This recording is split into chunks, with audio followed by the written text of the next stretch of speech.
Welcome, fellow Will enthusiasts, to Spin and Win the podcast. I'm Quentin. And I'm Kellen, and together we're here to take you on an incredible journey through the lives of Wheel of Fortune alumni. Join us as we uncover the personal tells, triumphs, and transformations of those who spun the wheel and won big. From cherished moments on set to the impact of their lives, we're diving deep into the stories before, during, and after their iconic Wheel of Fortune experience. This podcast is a celebration of diverse paths, a spotlight on the incredible individuals who dare to solve puzzles and chase a fortune. So tune in.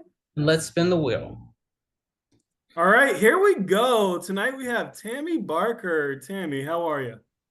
Hey, I'm doing good. Good to see you guys. Nice to see Hey, you good as to see you well. too. Thank you for joining us. We truly appreciate it. Thank you. It's been such a great experience and I love interacting with everybody. So it's just been a lot of fun. Yeah.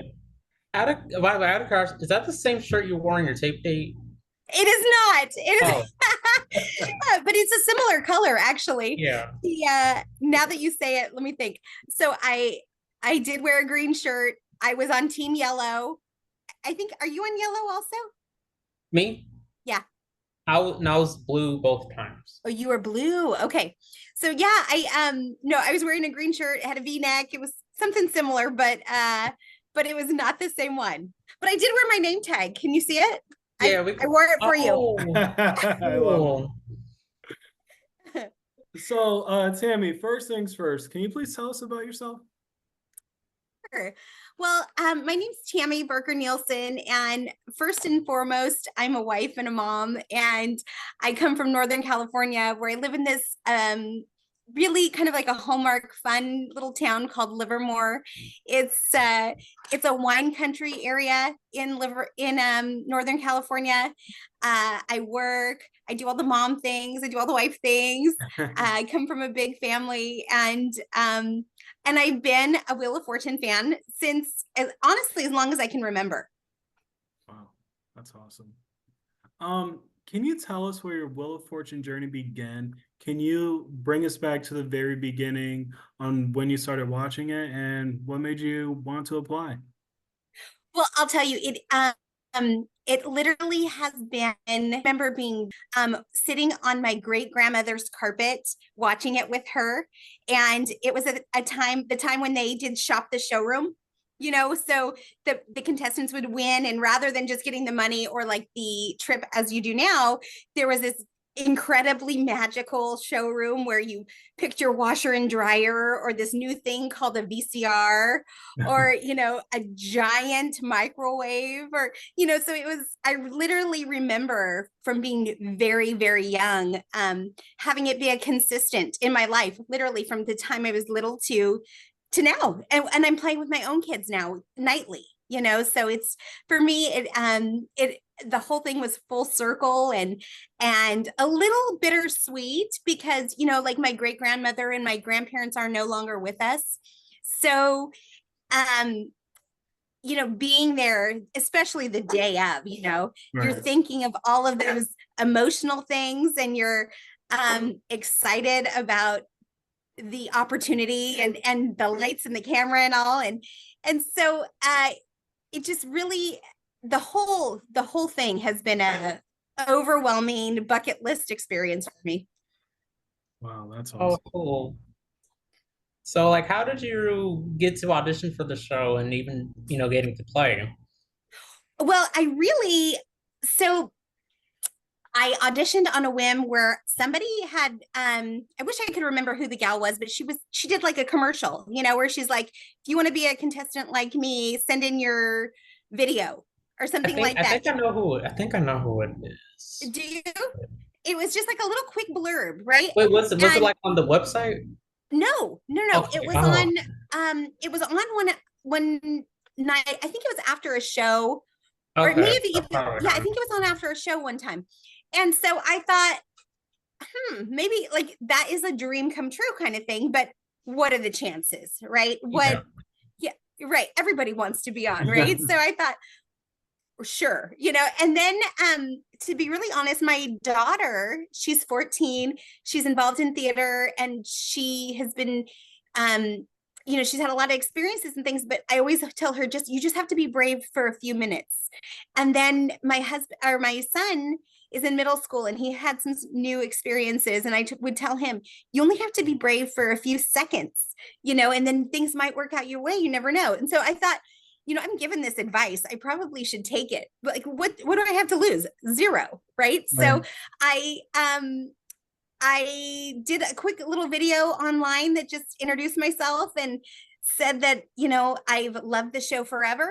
I'm ready to come down to Southern California and see it happen in person. And I kind of just submitted and forgot about it. And so then that was probably like September last year, maybe. And then they didn't call me. So I thought, oh, well, oh, well. And in November, I was literally standing in line at Disneyland with my kids. And I get a call from a producer who says, we'd like to have you do an online audition. And I didn't have any idea what that meant, but I was like, yes, I'll do it. Whatever. but hold on, I'm at Disneyland, And so we were just lucky enough that my son had brought his Chromebook, the little elementary school Chromebooks that happened to be with us. And so I signed on in this little screen, and I'm auditioning. And in my audition, I actually did really well. And the way the audition worked for me was that they had other contestants, and you're basically solving puzzles against other people, right. And they kind of narrow it down. And then at the very end, they have you solve some puzzles kind of like on a timed basis. Mm-hmm. And then they say, okay, thanks. And I was like, what does that mean? And so you're just like, fingers crossed. I think I did okay, and actually I thought I did really well. And then I didn't hear from them. So I was like, okay, so apparently I'm not as smart or cute as I thought in that video. And nothing lost. And then again, when my husband and I were traveling, we had gone up to the Seattle area, and I get a random email like, we would like you to come. Are you available these dates? And, let us know, but you need to let us know like fairly quickly. So I told my husband, like, I'm going, I gotta, this is my chance, And so he's, yes, go. So we came back from our vacation, and then a few weeks later, I went down to Southern California. But when I went down there, they tell you they invite more contestants than are actually going to be on the show. Mm-hmm. So I was like, I may go down there and do this, and nothing may come of it other than me, maybe seeing the set or seeing how things worked. And so I told my husband and my kids to stay home, because I thought if I like having them sit in a seat all day long would be torture. And if it didn't work out. And so anyway, we got there, and then, they go through all the legalese, they go through definitions of like what the puzzles are. And, just really, just the crew and the production team were just so amazing. And that was one of the actually really, really nice surprises. Is I expected it to be a fun experience, but I didn't realize how incredibly kind and generous the staff was, and how engaging they are with you. And even the other contestants that I happened to be grouped with, these 18 or 17 other people, I was like, I would pick all of them to be my friends. This is such an incredible group. I really was cheering, honestly, like from my heart, for everybody. I wanted everybody to win something. And so having that experience just made everything so much more special, and then actually being able to cheer for some others, and seeing them win. But like I said, I didn't know when I went down there if I was going to be playing, if I was going to get on the show, if I was going to be a contestant. And then when you got there and they told us it's Pat's last week that we're taping, everybody was just enamored. I mean, it was just really it was so special. It was so special. And I mean, not only did I feel like, I hit a lottery being able to be a contestant, but then to be on such a significant week that I was just hopeful to be on it any point in the week, and then at the very end, as they're going through this, probably about halfway through the day, they give you the lineup of, they call off your names. Monday is, contestant 1, 2, and 3. And they go Tuesday. My name hasn't been called. So that was Monday, Tuesday, Wednesday, Thursday. My name has not been called. So I'm thinking like I'm sitting on the bench, right? Mm-hmm. So then they say Friday's taping is actually Pat's last show. And it'll have some different scheduling and it'll be a little different than typically, but it's a very significant show for the production. And then they called my name. And when they did, I literally was jumping up and down. I didn't have any idea who else they called because I was so excited for myself. The fact that 1, I made it on the show. And then 2, it was Pat's last show. It was just, it was such a gift. It really just, that alone felt like a gift. It felt like something special was happening. Oh, cool. Yeah. So can you tell me I guess now when show 4 is done, how did you prepare when they were getting you guys ready to go on the wheel? Well, it was really interesting because, if you recall during that week, there was the Vanna's taping where she said so many kind words and she talked about Pat and she talked about his retirement and his significance in her life professionally, and as a friend. Well, as that's all taping, I'm hearing those words like over the intercom. And I'm a mom and I'm kind of a boohoo baby. So I get touched emotionally by things. So not only is it the nerves of like getting ready to go on, I'm hearing all of this love and emotion and these bittersweet conversations happening.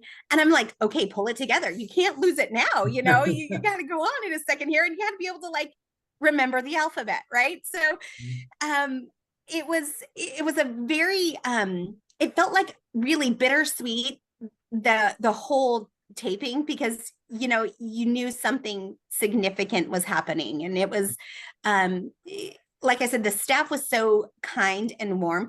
You could tell that they were that way to one another as well, and that they meant something to one another. And so it was just a really special day collectively, not just for my taping, but collectively, just to know the significance for all these people that that this is kind of an end of an era for them. They obviously were moving on, with Ryan Seacrest and all, but with Pat, that was a big deal for a lot of them. They'd been there many, many years. It's not like it was, just a quick, coworker type relationship. You could tell that a lot of these people were really invested. And so, it was really, like I said, bittersweet is probably the perfect word. Wow. Yeah. Oh, wow. Now I noticed, as you say, your show was a little different. So how different was it than the other, I guess, regular shows? So, well, I'll tell you. So if you recall in the last show, Pat said, I'd like to say a few words. And so because he needed to do that, it cut the time down. So we actually were one puzzle less, I think 1 or 2 puzzles less than what we would normally have the opportunity to play. Mm-hmm. So that's when he was very generous and he spun the wheel and said, whatever, we win, we're going to add $1,000. I'm giving that to each of you contestants so that, you have that, you didn't miss out essentially. And when he spun it and he, it landed on the tile and he says, oh, you know what? I'm just going to give you all $5,000. It's not my money, And so it was just, it was a surprise. It was, like I said, it was just so fun. And another thing I mentioned, earlier, that I really love the other contestants. The contestants that I was lined up with were just extraordinary. Adrian, who actually ended up going on and winning the show. She's an elementary teacher. I want to say first grade teacher from Memphis. She was adorable. She was she was just somebody, like I said, I was rooting for. And then Nino was a fireman, and he was making jokes about the guys in the firehouse and how they were going to